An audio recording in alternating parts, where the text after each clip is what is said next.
Olá!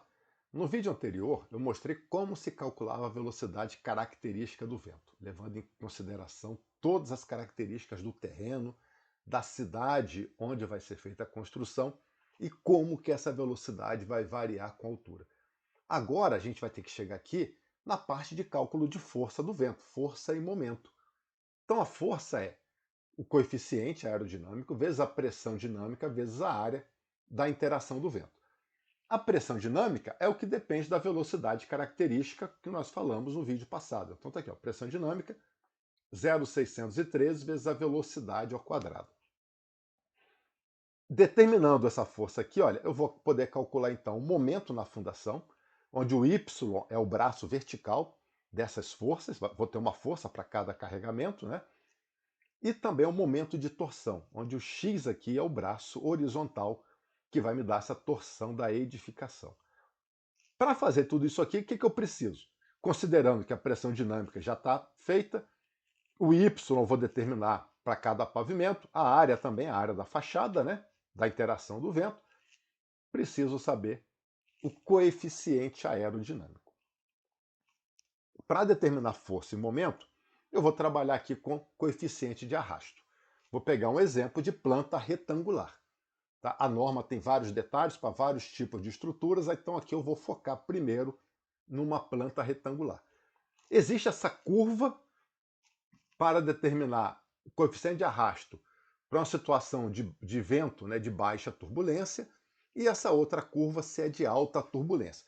Antes da gente entender essa curva, vamos ver o que é alta turbulência e baixa turbulência.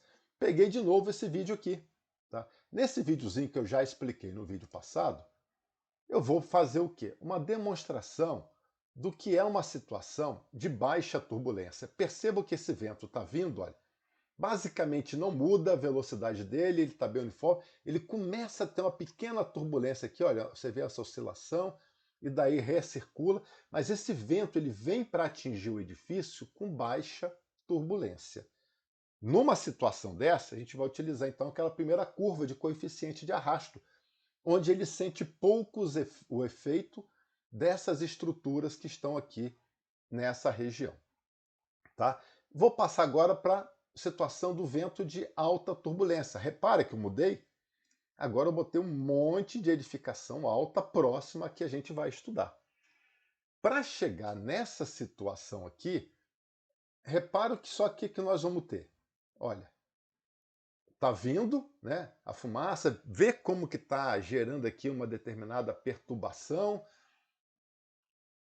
Isso a gente chama de turbulência. Olha, a velocidade varia muito, ele chega todo perturbado. Ele interage com esse edifício de uma forma bem variada. Tá certo? Então, esse é o vento de alta turbulência. Para aquele modelinho que a gente estava fazendo na aula passada, né, no vídeo passado, que situação que era? Era uma situação de baixa turbulência. Porque eu construí um edifício numa cidade pequena com casas espaçadas, casas terras espaçadas.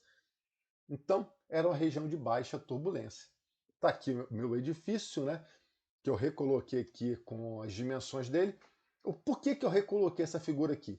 Porque nesses cálculos eu preciso determinar a razão do L1 com L2, ou seja, dos lados, e também da altura com esse lado. Vocês vão notar aqui, para fazer esse cálculo, o que eu vou precisar pegar? Por exemplo, o vento está incidindo por qual face? Pela face mais larga ou pela face mais estreita? Você olha aqui em cima e você vê, olha, aqui pela face estreita e aqui pela face larga. Então o vento está incidindo pela face larga. Ótimo. Então, quando está incidindo pela face larga, eu vou pegar meu L1, é o lado que o vento incide. Então, quanto que vai ser meu L1? 20. E meu L2? Quanto que vai ser aqui meu L2? É ao lado mais estreito, 15. Então tá, olha, L1 sobre L2, 20 dividido por 15, isso me dá um valor de 1,33. Então, olha, eu vou olhar aqui, L1 dividido por L2, vai estar onde? 1,33, tá? Mais ou menos nessa região que eu estou com o mouse. O outro que eu vou precisar pegar é o H dividido por L1. Quanto que vale o H? Olha, 10 com 10 com 10, 30 metros vale o H. E o L1 vale quanto? O L1 já era o 20, né? Que é o lado que o vento incide, que a gente já tinha determinado antes. Dessa forma, meu H sobre L1, que é esse cara, dá 1,5.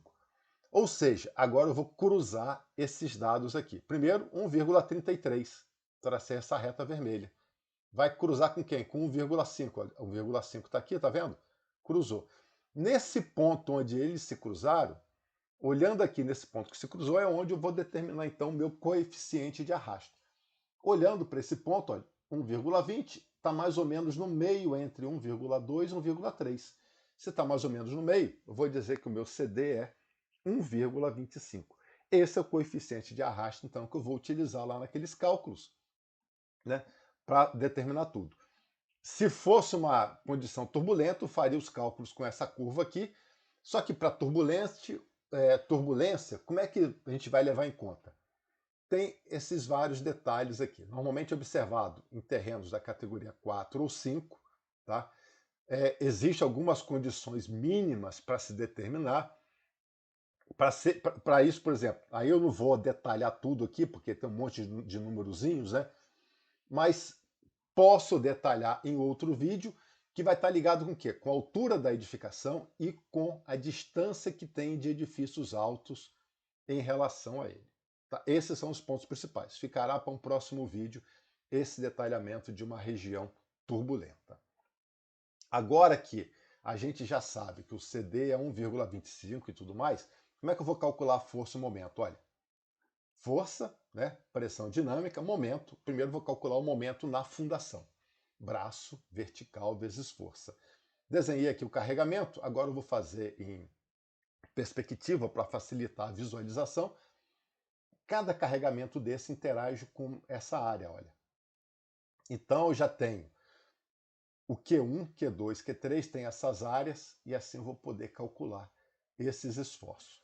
Isso daqui fica mais fácil se eu visualizar em 2D. Então desenhei um edifício como esse pilarzinho aqui, eu simplifiquei e coloquei os 3 carregamentos, cada um com seus braços.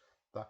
Então calcula a pressão dinâmica, a partir dessa pressão dinâmica calcula a força F1, força F2, força F3, o CD, para esse exemplo, está ali atrás, 1,25, e dessa forma a gente vai determinar cada força que está atuando aqui e também o momento na fundação, que vai estar ligado que é o momento na fundação, com cada um desses braços. Então vai ser Y1, F1, Y2, F2, Y3, F3, somo os 3 e vou ter um momento na fundação. Além do momento na fundação, né, o que mais que eu vou ter aqui? Também é um momento de torção. Então, essa torção é em torno de um eixo, do eixo do projeto da sua edificação. De acordo com a forma como ele é projetado, né? Se esse eixo está mais no centro, mais para a direita, mais para a esquerda, você vai ter então um momento de torção dessa edificação aqui. Esses cálculos todos, né, vão dar para a gente o comportamento de um edifício. Aqui, por exemplo, tem um vídeo mostrando essa situação. Olha, percebe como que o edifício não só oscila em torno da base, como também em torno dele mesmo? Ou seja, estou vendo aqui a força atuando no edifício, tem um momento na fundação, e quando ele empurra para trás, tem um momento de torção, torcendo essa edificação. Isso ocorre com a estrutura, né? Aqui já envolve uma análise dinâmica, assunto para vídeos futuros também, mas o importante é que se determina aí esse tipo de comportamento. A partir desse tipo de comportamento, no caso dinâmico, a gente verifica também qual a condição de conforto dos moradores dos últimos pavimentos. Eles vão estar confortáveis ou vão se sentir enjoados? Esse tipo de torção também causa outros problemas, como, por exemplo, o que ocorreu aqui no John Hancock Tower, lá de Boston, nos Estados Unidos. Então, vendo essas plaquinhas aqui, isso é compensado. Esse edifício foi construído em 1976, possui 240 metros de altura e as janelas se quebravam.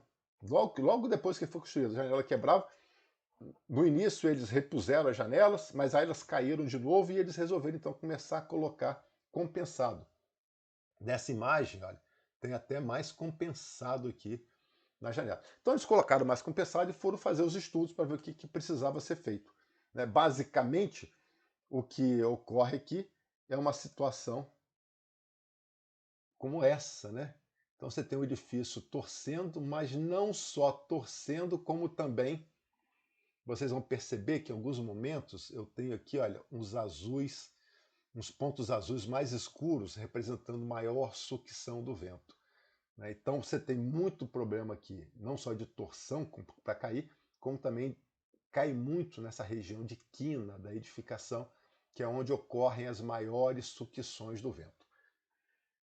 Ou seja, nesse vídeo nós calculamos força do vento, atuando na estrutura para você determinar então os esforços por pavimento, determinar o momento na fundação, determinar o momento de torção, mas nós temos também que ver toda a questão aqui da fachada, da caixilharia dele, dos elementos de revestimento. Esse assunto é no próximo vídeo que nós vamos tratar. Até lá!